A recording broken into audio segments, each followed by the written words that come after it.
নমস্কাৰ ক্লাছ 10 সায়েন্সৰ এটা চেপ্টাৰ আছে পোহৰ প্ৰতিফলন আৰু প্ৰতিসৰণ light reflection and refraction so সেই চেপ্টাৰটোৰ ওপৰত বহুত কেইজন ষ্টুডেণ্টে মোক ৰিকুৱেষ্ট কৰিছিল তো সেই চেপ্টাৰটো আজি আমি ষ্টাডি কৰিবলৈ আহিছো সো চেপ্টাৰটো যোৱাৰ আগত আমি এটা কিছুমান বস্তু ৰিমাইণ্ড কৰি ল'ব লাগিব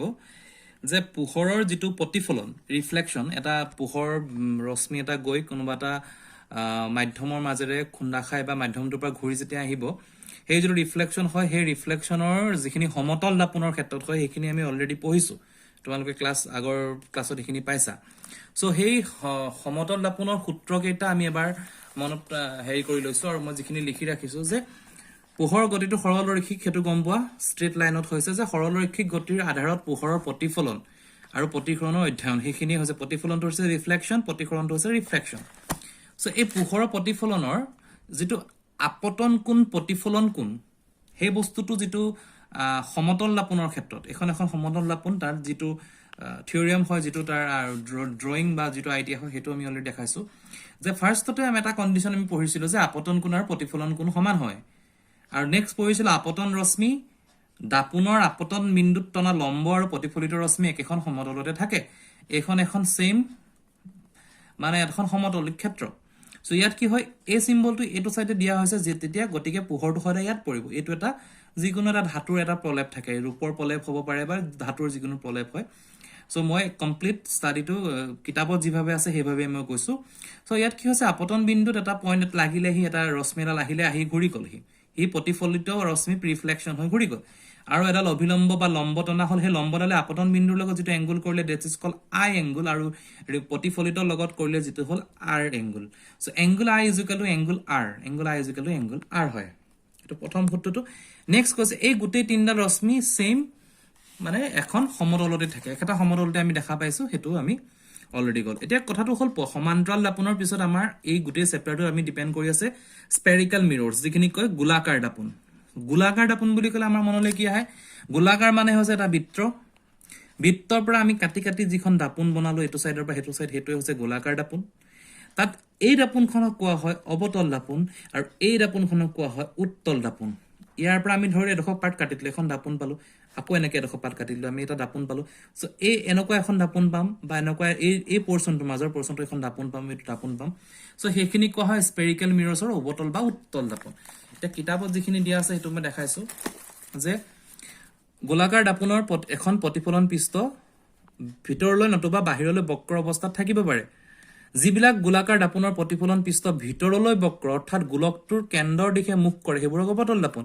এইখন এখন দাপন ইয়াৰ এটো বাহিৰটো বন্ধ গতিকে হি কি কৰিছে ইয়াৰ প্ৰতিফলনৰ পৃষ্ঠখন কোনখন এইখন সো এই ভিতৰটো কেন্দ্ৰ থাকিলে সাপোজ কোনবা এংগল কেন্দ্ৰৰ ফালে মুখ কৰিছে এটো অবতল দাপন তাৰ যেটো উল্টা হয় কেন্দ্ৰৰ হেতু অবতল দাপনৰ যিবিলাক দাপনৰ গোলাকাৰ প্ৰতিফলনৰ পৃষ্ঠ বাহিৰৰ দিশে বক্ৰ তেনে দাপনক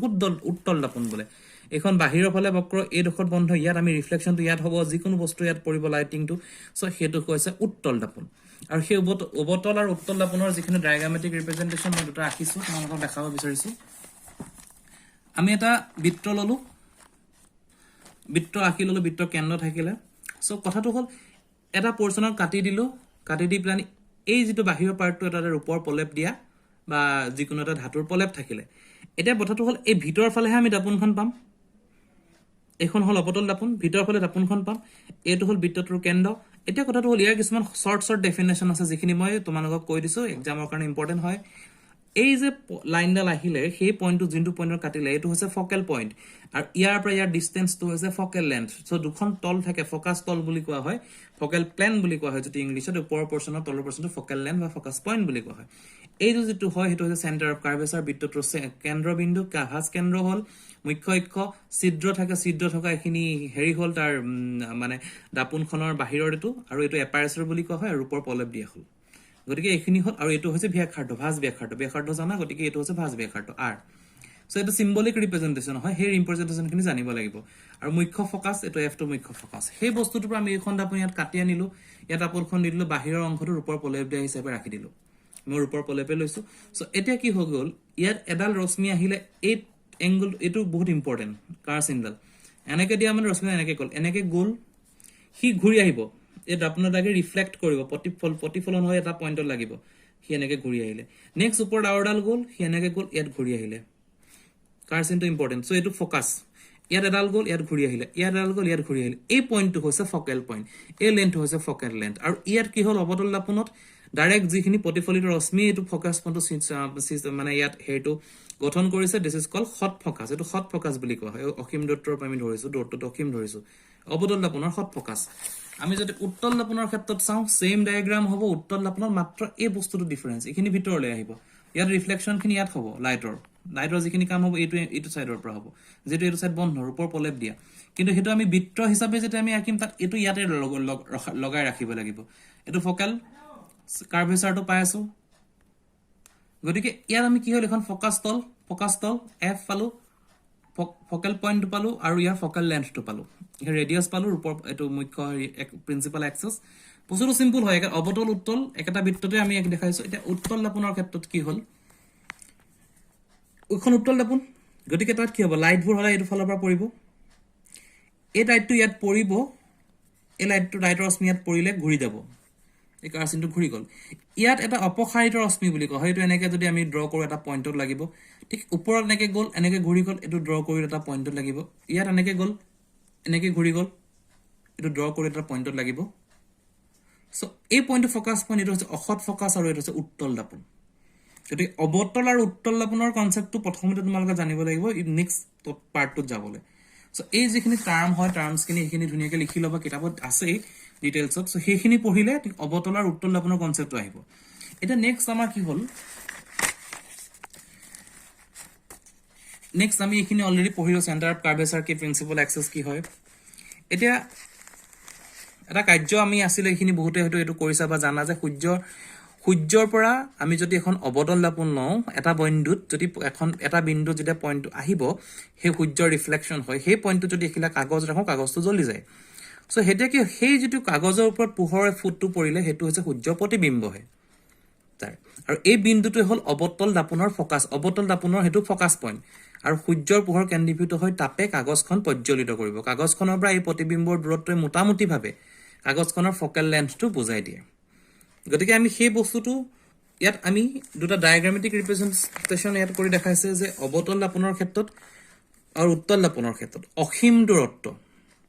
সূৰ্যৰ বস্তুটো কি হ'ল অসীম দূৰত্বৰ পৰা আহিছে ইনফাইনাইট এটা ডিষ্টেন্সৰ পৰা আহিব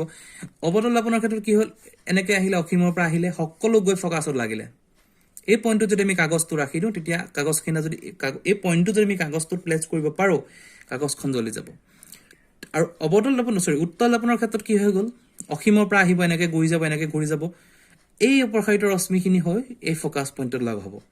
এইটো হৈছে অৱতল আৰু এইটো হৈছে উত্তল সেই দুটা দাপোনৰ ক্ষেত্ৰত অসীম দূৰত্বৰ এইটো আমি এটা মানে এটা এক্সপেৰিমেণ্টেল হেৰি পাইছোঁ সো এতিয়া কথাটো ক'লে যে গোলাকাৰ দাপোনৰ দ্বাৰা প্ৰতিবিম্ব গঠন এতিয়া আমি কি পালোঁ আমি বস্তুটো ফকাল তাৰ ডেফিনেশ্যনখিনি পালোঁ এতিয়া প্ৰতিবিম্বটো কেনেকৈ গঠন হয় গোলাকাৰ দাপোনৰ সৎ অসৎ বা মানে কেনেকুৱা এটা প্ৰতিবিম্ব হয় সেই প্ৰতিবিম্বটোৰ ইয়াৰ ডিটেইলছ দিয়া আছে টোটেল 6টা তেহেঁতি কণ্ডিশ্যন ফ'কাছ কৰিছে 1 2 3 4 5 6 অ'কে চ' এইখিনি অৱতল দাপোনৰ ক্ষেত্ৰত কৰিছে আৰু এই 6টা প্ৰতিবিম্বৰ যিখিনি এক্সপ্লেনেশ্যন হয় সেইখিনি নেক্সট এইটো পেজত আছে মই এইখিনিলৈ যাম গতিকে ইয়াতে ৰাখি আমি নেক্সট আমি এতিয়া পঢ়িছোঁ যে এই টপিকটো যে ৰশ্মিৰ সহায়ত গোলাকাৰ দাপোনে গঠন কৰা প্ৰতিবিম্বৰ উপস্থাপন representation of image form by spherical mirrors using ray diagram প্ৰথম ক'লে মুখ্য অক্ষৰ সমান্তৰালকৈ অহা ৰশ্মি বস্তুটো আমি পঢ়ি আছোঁ অৱতল দাপোন উত্তল নাই হয় কিন্তু ইয়াত যে মুখ্য অক্ষৰ সমান্তৰালকৈ অহা ৰশ্মি অৱতল দাপোনৰ ক্ষেত্ৰত ফকাছৰ মাজেদি যায় বা উত্তল দাপোনৰ ক্ষেত্ৰত ফকাছৰ পৰা অপসাৰী হোৱা যেন লাগে এতিয়া কি হৈ গ'ল মুখ্য অক্ষ আছে এইটো চি ইয়াৰ বৃত্তটোৰ মেইন ব্যাস বুলি ধৰা ব্যাসাৰ্ধ হয় এইটো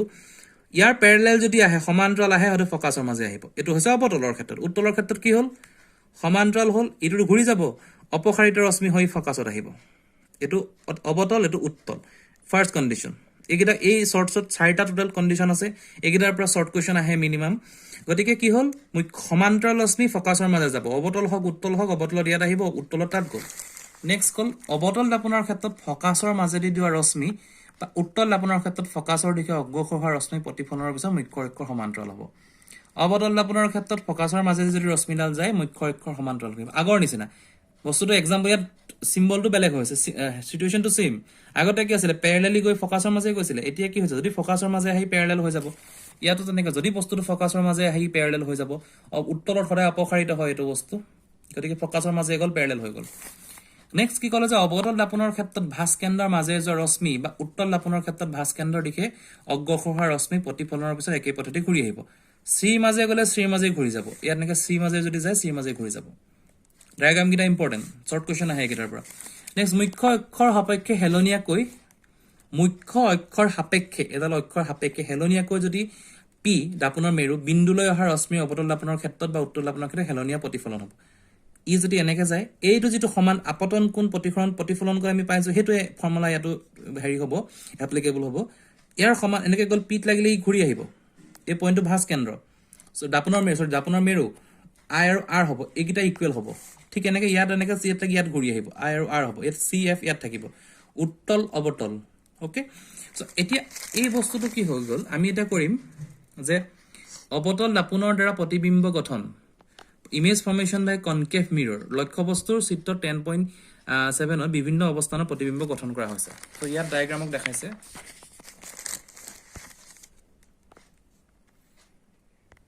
গতিকে ইয়াত প্ৰথমটো কি কৰিছে অসীমত আছে হেতু আমি অলৰেডি বহুতবাৰ পঢ়িছো প্যাৰালেলি আহিছে ফোকাসত আহিছে অবতল দাপনৰ ক্ষেত্ৰত ইয়াত বস্তুটো গঠন হ'ব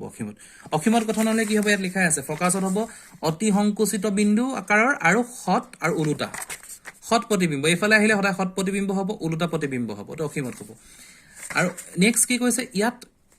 লাইনটো কৈছে সি বাহিৰত গৈছে সি বাহিৰত ইয়াত দিয়া আছে সি বাহিৰত কিতাপত চাই ল'ব বস্তু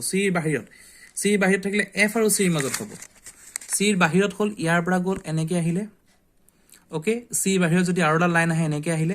এফ আৰু সিৰ মাজত গঠন হ'ব এইটো প্ৰতিবিম্বটো গঠন হ'ব তাৰ হল আৰু সি বাহিৰত থাকিলে কি হয় সংকুচিত হট আৰু উলুটা সংকুচিত হল হট আৰু উলুটা প্ৰতিবিম্ব গঠন হ'ব এতিয়া আমি নেক্সট কালো সিট যদি বস্তুটো সিটে থাকে সিট মানে এইটো সিট আছে তো ইয়াৰ পৰা যদি যায় ইয়াৰ পৰা গলে এনেকে যাব পাৰে ইয়াৰ পৰা গলে এনেকে যাব পাৰে ইয়াৰ পৰা গলে এনেকে যাব পাৰে গতিকে সিটে থাকিলে কি হ'ব সিট থাকিলে হ'ব সিটে গঠন হ'ব একে আকাৰ হ'ব হট আৰু উলুটা হ'ব একদম এক্স্যাক্টলি সেম হ'ব খালি উলুটা হ'ব সিটে গঠন হ'ব প্ৰতিবিম্বটো নেক্সট কলে সি আৰু এফৰ মাজত সি আৰু এফৰ মাজত এটো যদি সি আৰু এফ এটো একিত থাকে এই পোৰশনটো থাকে ইয়াৰ পৰা গৈ এনেকে ঘূৰি আহিব ইয়াৰ পৰা গৈ হি টু সি মাজে যাব যেহেতু গতিকে এইটো ফলে ঘূৰি আহিব ইয়াৰ লগ হ'ব সি আৰু এফৰ মাজত থাকিলে বস্তুটো ক'ত গঠন হ'ব বিবৰ্ধিত হ'ব আৰু হট আৰু উলুটা হ'ব বিবৰ্ধিত হ'ব বাহিৰ গুচি যাব হট আৰু উলুটা হ'ব আৰু নেক্সট কল এফত থাকে যদি প্ৰতিবিম্বটো এফত থাকিলে এনেকে আহিব এফত ইয়াত গৈ ইয়াত আহিব বস্তুটো অসীমলৈ গুচি যাব অতি বিবৰ্ধিত হ'ব হট আৰু উলুটা হ'ব আৰু পি আৰু এফৰ মাজত থাকিলে কি হৈ গল পি আৰু এফৰ মাজত বিট আছে ইয়াত থাকিলে প্ৰতিবিম্বটো কি হ'ব ইয়াত গৈ ইয়াত ঘূৰি আহিলে ইয়া বস্তুটো দাপনৰ পিছফালে গঠিত হ'ব বিবৰ্ধিত হট আৰু অহট হ'ব গতিকে অবতল দাপনৰ এই কিটা কন্ডিশনস তোমালোকে ভালকে লিখি ৰাখিবা নিজৰ পঢ়া টেবুলৰ আগত লগাই ৰাখিবা আৰু তাৰ ওপৰত ডায়াগ্ৰাম কিটা মনত ৰাখিবা এতিয়া কথাটো হল এই যিখিনি অবতল দাপনে এখিনি কৰিলে তো তাৰ ইউজেস কি হয় সাধাৰণতে কি হৈছে অবতল দাপন সাধাৰণতে টৰ্চ লাইট চাৰ্চ লাইট গাড়ী হেডলাইটৰ ব্যৱহাৰ কৰা হয় ইয়াৰ উদ্দেশ্য হল পোহৰৰ এক শক্তিশালী সমান্তৰাল কিৰণ উৎপন্ন কৰা দাড়ি খুৰাওতে দাপনত প্ৰায়বিলাক এইবোৰ দাপন ব্যৱহাৰ কৰা হয় কাৰণ অবতল দাপনত মুখমণ্ডলৰ ডাঙৰ প্ৰতিবিম্ব দেখা পায় দন্ত চিকিৎসক ডেন্টিষ্ট সকলে ইউজ কৰে যাতে বস্তুটো ডাঙৰকে দেখা পায় সোলাৰ ফাইনান্সৰ ইউজ কৰে সূৰ্যৰ পোহৰৰ কেন্দ্ৰীভূত হৈ এখিনি ডাঙৰকে পাবলৈ ইউজ কৰা হয় এতিয়া আমি কি হল অবতল দাপন হল এটা উত্তল দাপনৰ প্ৰতিবিম্ব গঠন এতিয়া ইয়াত অবতল দাপনৰ উত্তল দাপনৰ বিষয়ে পঢ়িল উত্তল দাপনৰ কেনেকৈ প্ৰতিবিম্ব গঠন কৰা হয় সো উত্তল দাপনৰ গঠন কৰা প্ৰতিবিম্বক অধ্যয়ন কৰিবলৈ দুটা অৱস্থান বিবেচিত কৰিম ইয়াত মই দেখাইছো শৰ্টকে যে প্ৰথমটো হল দাপনৰ পৰা অসীম দূৰত্বত বাহিৰৰ পৰা আহিছেতো ইয়াত গুচি যাব অসীম দ্বিতীয়টো হল দাপনৰ পৰা সীমিত দূৰত্বত পাৰ্টিকুলাৰ এটা দূৰত্বত লক্ষ্যবস্তু অৱস্থানৰ পৰা উত্তল দাপনে কি কৰিব অসীম দূৰত্বত যেটা গঠন হ'ব ফোকাসত দাপনৰ পিছফালে ইয়াত অলৰেডি পঢ়িছে উত্তল দাপনৰ মেইন এক্সাম্পলত ইয়াত গঠিত হ'ব অতিশয় সংকুচিত আৰু বিন্দু আকাৰ একদম সৰু হ'ব অহট আৰু থিয় আৰু যেতিয়া অসীম দূৰত্বৰ পি মাজত থাকে অসীম দূৰত্বৰ এখিনি সাপোজ অসীম দূৰত্ব আৰু পি সো ইয়াৰ মাজত এটা থাকিলে কি কৰিব পি আৰু এফৰ মাজত গঠন কৰিব এনেকে যাব ঘূৰি যাব এনেকে যাব ঘূৰি আহিব এইকিটা আমি অপসাৰিত কৰিলে পি আৰু এফৰ মাজত গঠিত হ'ব সংকুচিত হ'ব অহট আৰু থিয় হ'ব গতিকে উত্তল দাপনৰ অবতল দাপনৰ কেনেকে প্ৰতিবিম্ব গঠন হয় সেইখিনি আমি পঢ়িলো এতিয়া নেক্সট উত্তল দাপনৰ ব্যৱহাৰটো আছে যে সাধাৰণতে গাড়ী পিছফালে চোৱা দাপোন উত্তল দাপোন থাকে এনে দাপোনে দুই কাষে লগোৱা গাড়ী চালকৰ পিছফালৰ যান বাহনবোৰ নিৰাপদে চলাই নিব পাৰে এই ক্ষেত্ৰত উত্তল দাপোন পছন্দ কৰা হয় কাৰণ এইবিলাক সদায় সৰুকৈ হ'লেও থিয় প্ৰতিবিম্ব গঠন কৰে গাড়ীৰ যিখন মিৰৰ থাকে তাত এইটো থাকে উত্তল দাপোন থাকে থিয় প্ৰতিবিম্ব এটা সৰুকৈ হ'লেও দেখা পায় তদুপৰি যিহেতু বেকা গতিৰ যিটো ভিউ হয় দৃষ্টি ক্ষেত্ৰ ফিল ইন ভিউ সেই ক্ষেত্ৰতো এইভাবে গাড়ী চালকে সমতল দাপোন ব্যৱহাৰ কৰিলে দেখাৰ ক্ষেত্ৰত উত্তল দাপোনে অধিক উত্তল দাপোনতে বেছি ভাল হয় এইটো ক্ষেত্ৰত গতিকে এইখিনি হৈছে অৱতল উত্তলৰ কথা নেক্সট এইখিনি সাইন কনভেনশন আছে এক্স ওয়াই আৰু যিখিনি তাৰ ফৰ্মুলা আছে ফৰ্মুলাখিনি মই নেক্সট চেপ্টাৰত পঢ়িম পাৰ্ট 2 হ'ব তো গতিকে পাৰ্ট 1 ত পোহৰৰ চেপ্টাৰটো আজিলৈ এইখিনি থ্যাংক ইউ